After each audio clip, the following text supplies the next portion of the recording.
Odisha rail हादसे के बाद अब जो भी रेल यात्रा करने जा रहा है उसके मन में एक सवाल जरूर है कि क्या हो अगर उसके साथ भी ऐसी कोई घटना हो जाए, सही सलामत घर पहुंच पाएगा या नहीं। ये डर लोगों के मन में समा चुका है। लोग डरे सहमे हुए हैं। ऐसे में आपका ये जानना बेहद जरूरी है कि खुदा न खास्ते अगर ऐसी कोई दुर्घटना होती है तो आपको कैसे इसके लिए मुआवजा मिल पाएगा।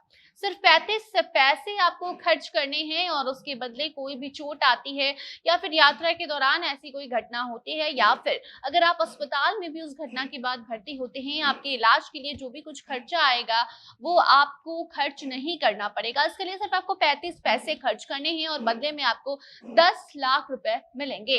और वो कैसे मिलेंगे, इसके लिए आपको क्या कुछ करना होगा, सारी जानकारी आगे रिपोर्ट में हम देते हैं।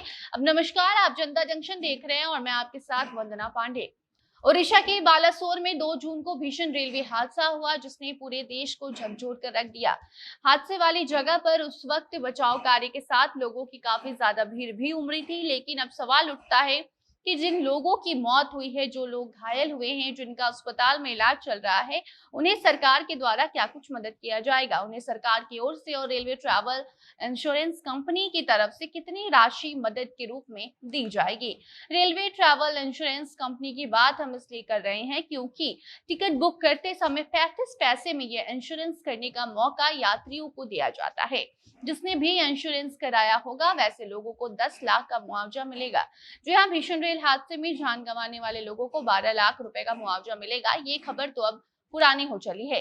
रेल मंत्रालय के द्वारा यह ऐलान किया गया था कि इस रेल हादसे में जान गंवाने वालों के साथ जख्मी लोगों को भी मुआवजा दिया जाएगा, जिसमें ये कहा गया था कि मृतकों के लिए परिवार, जो उनके परिवार हैं, उनको 10 लाख का मुआवजा मिलेगा। तो वहीं केंद्र सरकार के द्वारा भी मृतकों को 2 लाख का मुआवजा दिया जाएगा। कुल मिलाकर जो लोग अपनी जान गंवा चुके हैं उनके परिवार वालों को 12 लाख रुपए मुआवजा के रूप में दिए जाएंगे। तो वहीं जो गंभीर रूप से घायल हुए हैं उनको रेलवे की ओर से 2-2 लाख रुपए का मुआवजा दिया जाएगा, जबकि मामूली रूप से घायलों को 50,000 रुपए की सहायता राशि प्रदान करने का ऐलान किया गया है। हालांकि इस दुर्घटना के बाद अब ये जानना यात्रियों के लिए काफी जरूरी है कि यात्रा बीमा आखिर होता क्या है, कैसे 35 पैसे में 10 लाख का मुआवजा उन्हें मिल सकता है। तो आपको हम बताना चाहेंगे कि भारतीय रेलवे यात्रियों के खान पान और यात्रा के अलावा इसकी भी व्यवस्था कर रखा है कि अगर कुछ बड़ा हादसा होता है तो फिर मुआवजा कैसे उन्हें मिल पाए।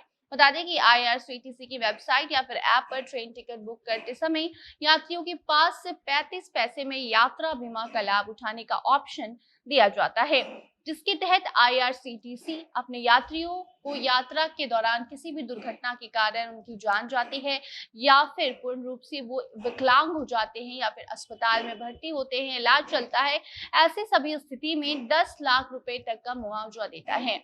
इसके लिए कुछ शर्त भी रखी गई है। केवल ट्रैवल इंश्योरेंस लेने पर ही आपको सिर्फ मुआवजा नहीं मिल जाएगा, बल्कि इसके लिए कुछ जरूरी शर्तें हैं जिन पर आपको खरा उतरना होगा। अगर आप वो शर्त मानते हैं तभी आपको उसका फायदा होगा। इसके बाद ही आपको इस ट्रैवल इंश्योरेंस के तरफ से मुआवजा दिया जाएगा।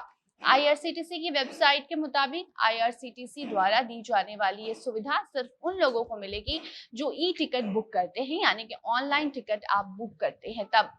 ये योजना केवल उन भारतीय नागरिकों के लिए बनाई गई है जो केवल एनजीआईटी वेबसाइट एप्लीकेशन के जरिए अपना टिकट बुक करते हैं।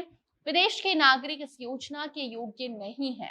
रेलवे टिकट बुक करते समय ट्रैवल इंश्योरेंस लेने वालों के परिजनों को पैसेंजर की मौत के बाद 10 लाख रुपए तक का मुआवजा दिया जाता है। तो वहीं हादसे में पूरी तरह दिव्यांग होने वाले पैसेंजर को भी 10 लाख रुपए का मुआवजा मिलता है, जबकि आंशिक तौर पर अस्थायी रूप से दिव्यांग होने पर पैसेंजर को 7.5 लाख रुपए का मुआवजा दिया जाता है। वहीं अगर आप रेलवे हादसे में घायल होते हैं तो आपको हॉस्पिटल के खर्च के नाम पर 2 लाख रुपए का मुआवजा मिल जाएगा। इसके लिए आपको टिकट ऑनलाइन बुक करते समय सिर्फ 35 पैसे खर्च करने हैं और बदले में अगर कुछ गलत होता है तो फिर 10 लाख का मुआवजा आपको मिलेगा। बाकी अब इससे जुड़ी कोई नई जानकारी आती है, नई योजना अगर भारतीय रेलवे के द्वारा लाई जाती है तो जानकारी आप तक हम जरूर पहुंचाएंगे। तब तक आप इस रिपोर्ट पर अपनी राय, अपनी प्रतिक्रिया कमेंट सेक्शन में बता सकते हैं। वीडियो को शेयर कीजिए और बाकी खबरों के लिए बने रहें जनता जंक्शन के साथ।